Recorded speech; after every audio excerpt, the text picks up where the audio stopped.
Ay, ano problema mo ako ba? 3,000 ang pera ko. May pagkita ko, ano na lang, 1,650. Problemado ako.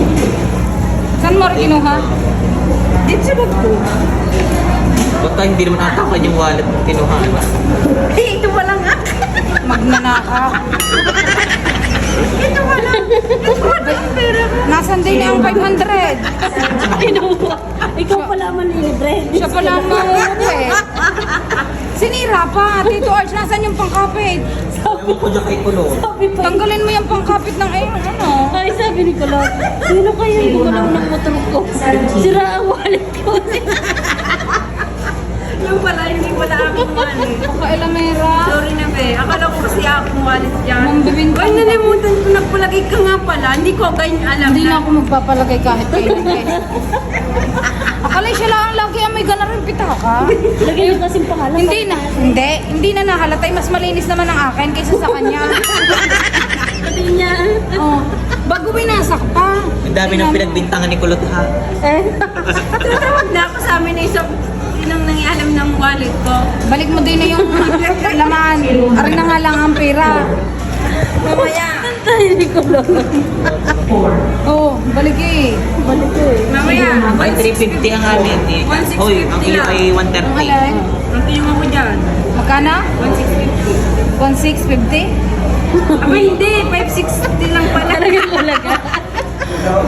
Alam mo na rin iwa 1,500. 1,650 daw. Oo, hindi. Ang kinuha ko lang yan yung Meron din yung 500 at meron din yung 100 at saka buo. Ay, 50. 650 lang kinuha ko dyan. 650 ha. Nang galing makaalam, hindi naman kanya. Bago nang bebintang pa. Isip-isip eh, tawag daw sa kanila eh. Makasalanang nila lang.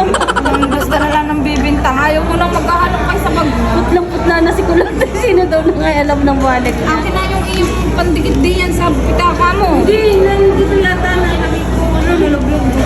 Simusala iyo. Stress ako kanina, be. Sorry.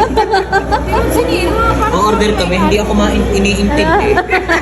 Nag-overthink kung sino kumuha ng kanyang pera. Eh, pala hindi mo kanyang wallet pala. Hindi mo nakita, dalawa. Hindi ko nakita. Kasi nalimutan ko, nagpalagay pala siya sa akin. Ang akin pala, nandito sa likod. Ang kanya yung nasa harap. Pakailamera. Talaga. Bago winasak. Bago. Ano nangyari? Winasak pa. Winasak. O paano ba yan may kakabit? O, palit daw kayo. Hindi na ako magpapalagay dyan kahit kayo. Ginagastos kahit hindi kanya. Stress pa sa tanga. Sabi, sino ba yung nakailan ng wallet ko? May kumuha ng pera ko. Ang galing. Hi! May nagkahay sa amin doon. Sabi ko, hello po. Dito, sino kayo nangyayang ng wallet ko? Sabi niya, intindihin mo ako. Dahil hindi ako Alam ko, iniintindi. basta nawawala akong pera. Yung pala, kay call center ko lang wallet yung nakuha. Magaling naman. Nagtaka ako, bakit pala hindi ko naman ito nilalagay ng barya? Sabi ko, hindi na po. Sabi, may binili kang kulang or something. O may parcel ka dumatay. Sabi ko, wala, bukas pa naman ang dating yung parcel ko eh. sabi ko pati hindi baklang nang gigitatasan. Sabi ko, oh, bumili nga ako ng ulam. 130 lang naman. Barya pa nga yung binayad ko eh. Diyos ko, nang bibintang na naman may nagnakaw. Siya pala ang nagnakaw kay Titi.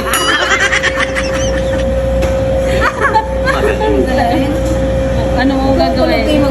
Anong gagawin? Babayaran hindi. Huwag na lang.